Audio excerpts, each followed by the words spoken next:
Again, I'm calling the case of our case number 0518-00848 CR. This is Issaac Jimenez versus State.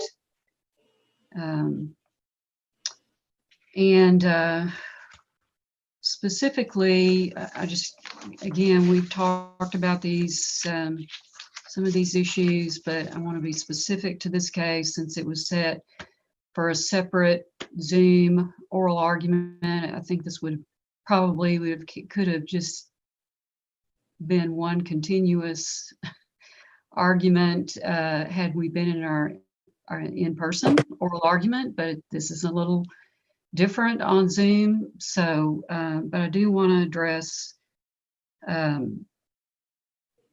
some matters, just again, procedurally.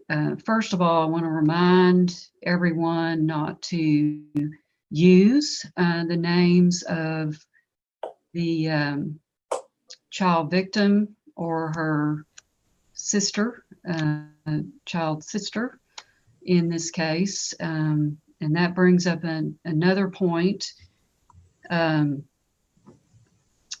The Andrews brief in this case was originally filed on February 4th, 2019, and because it used the victim's name as well as the names of child witnesses, we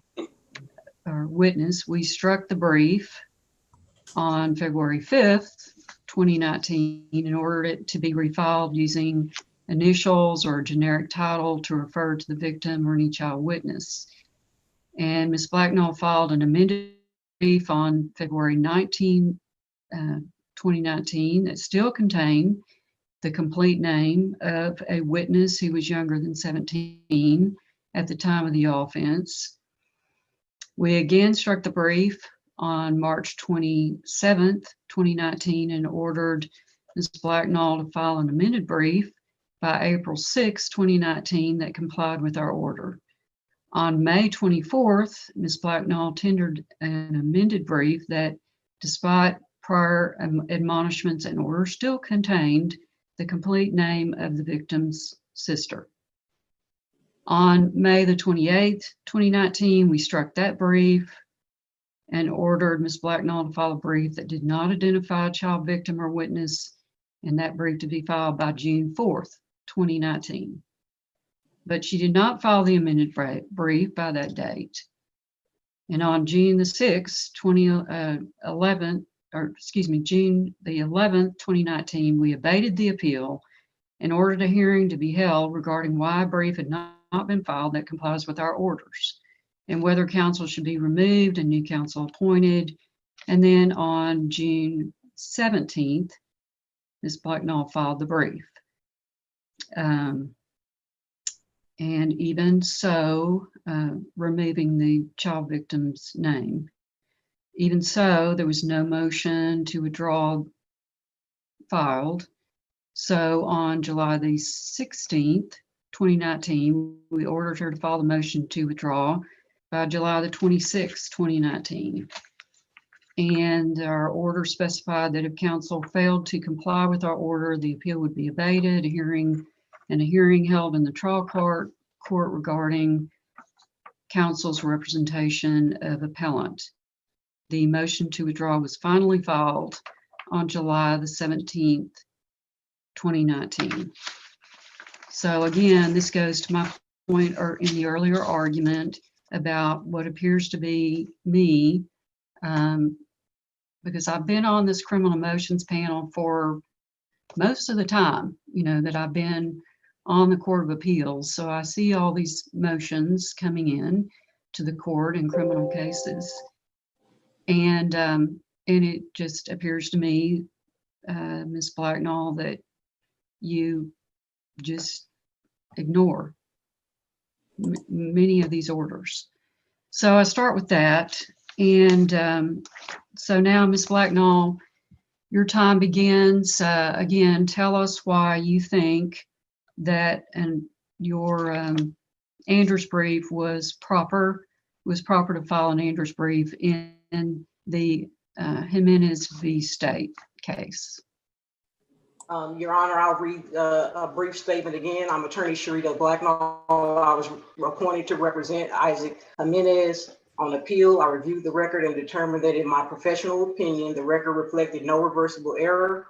I did not request oral argument in this case, and I have nothing to add that will aid in the decisional, significantly aid in the decisional process of this court. And in fact, on January the 29th of 2020, I received a letter from the court stating that it has been determined that oral argument will not significantly aid in determining the legal and factual issues presented in this appeal, and accordingly, the appeal will be submitted without oral argument on February the 18th of 2020 to a panel consisting of Justice Myers, Justice Whitehill, and Justice Peterson. When I first received notice that I needed to do an oral argument in this case, I sought out the advice of several judges, appellate prosecutors, and appellate defense attorneys. Every single person that I talked to said that they could not give me any advice because they have never heard of anyone being asked to give oral argument after submitting an Anders brief. This caused me to reflect on the entire situation, and I had many thoughts about what I was being asked to do and why, and I concluded after reflection upon a decision to remove myself from the appeals appointment list and ask that all pending appeals be assigned to other counsel, and the courts assigned all pending appeals to other counsel.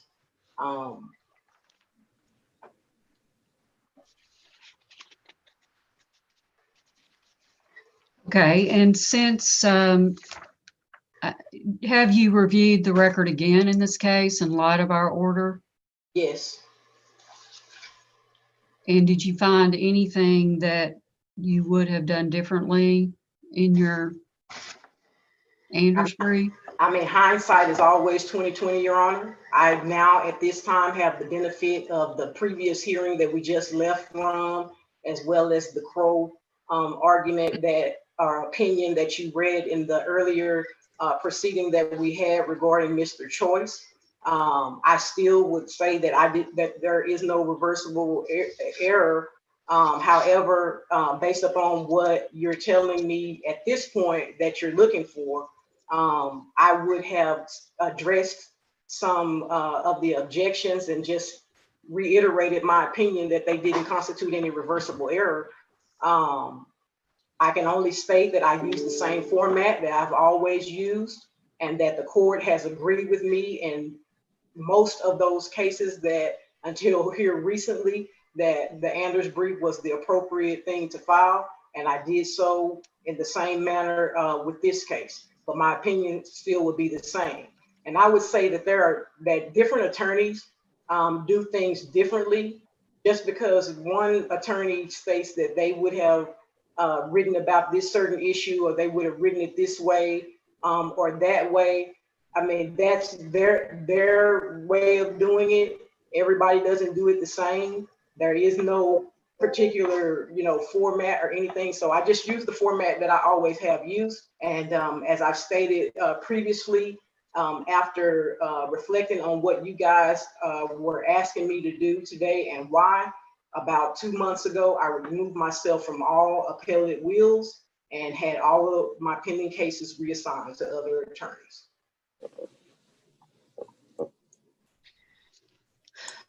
Do you recall the record in this case, Ms. Blacknall, that the defendant's attorney, Danny Oliphant, made an objection to the state going into the domestic violence by Mr. Jimenez on the mother of the children, Yes. complainant and her sister, and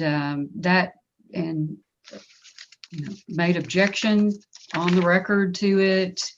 That objection was overruled. He even obtained a running objection. You remember that? I do. And do you recall from the record that there was a delayed outcry in this case, and so the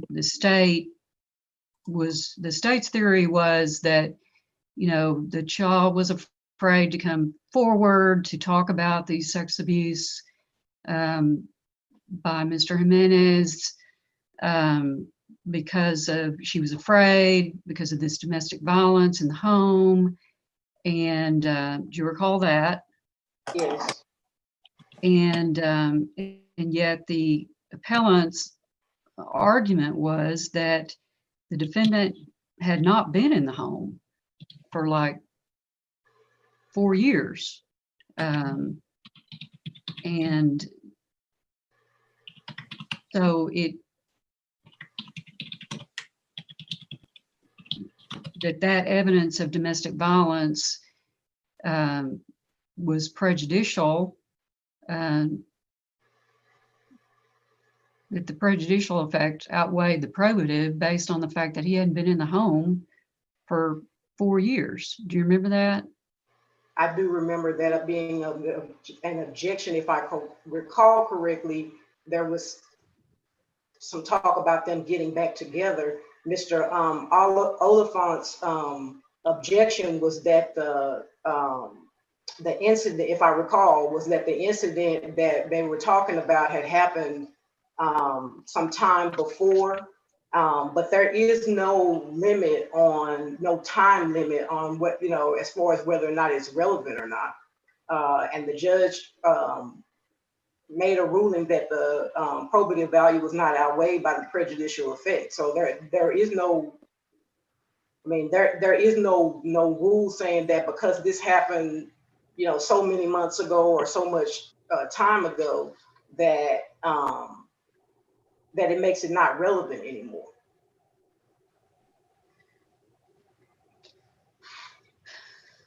There's no rule that says that it loses its probative value or anything like that just because of the time period. So again, I didn't feel that it was a reversal. Okay, and that again takes us back to, no mention of it at all in Andrew's brief. And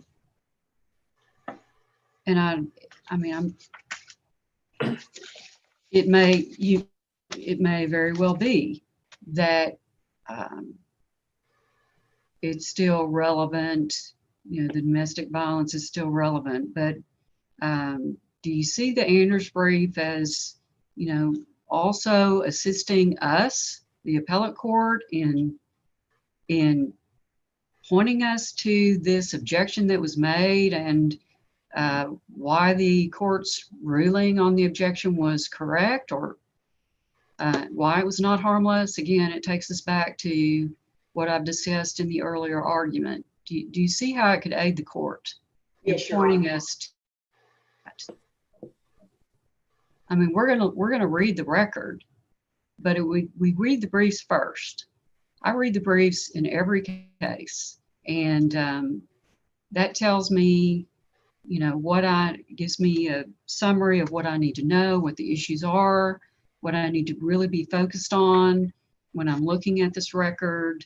So it would really assist the court if you would, if an attorney would, especially, domestic violence is, that kind of evidence can be pretty damaging. Yes, I understand that, Your Honor, and I am taking in your comments and everything. And like I said, hindsight is 20/20. I hear what you're saying here today. If I were to do this in the future, I would take into account what you're saying today.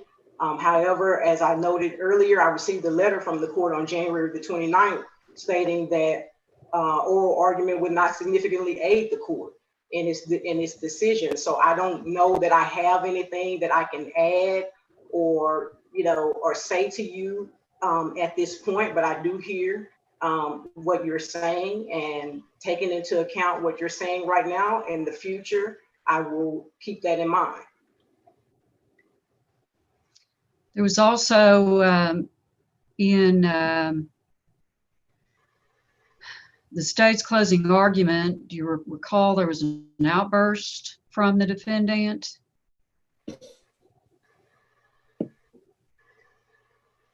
I'm not sure if I recall that, Your Honor. It's been several months. In response to the state's argument that he was not setting a good example, and this was during the punishment phase, good example for his son, he said, "I hope you're enjoying this." And defense counsel told him to hush. State quickly moved back to its argument, saying, "You want to talk? You know what happens here. There's no remorse. There is nothing." Do you think maybe that's something that could have been at least mentioned in an Andrews brief? I mean, this was in front of the jury. At the time that I wrote the Andrews brief, Your Honor, I did not. However, taking into account what you're saying here today, I see that that is something that the court wishes that I had done. But at the time that I wrote the Andrews brief, I did not.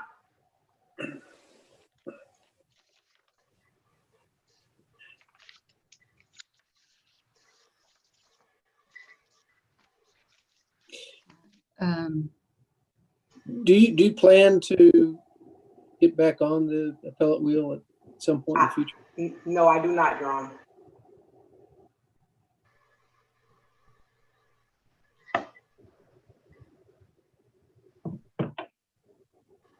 Okay, any other questions of Ms. Blacknall? Justice No. Peterson? No. Justice Whitehill? Nope. Okay, then we're back to you, Ms. Belito. Judge, if y'all don't have any questions for me, then I don't have anything to say. Okay. Well, thank you both. I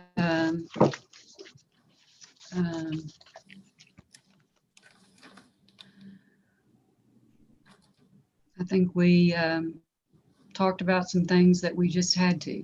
And so we will, Justice Peterson, Whitehill, and I will reference these cases, and the cases will be submitted, and we'll issue an opinion as soon as we can. Okay. All right. Thank you, Judge. Thank you. Thank you.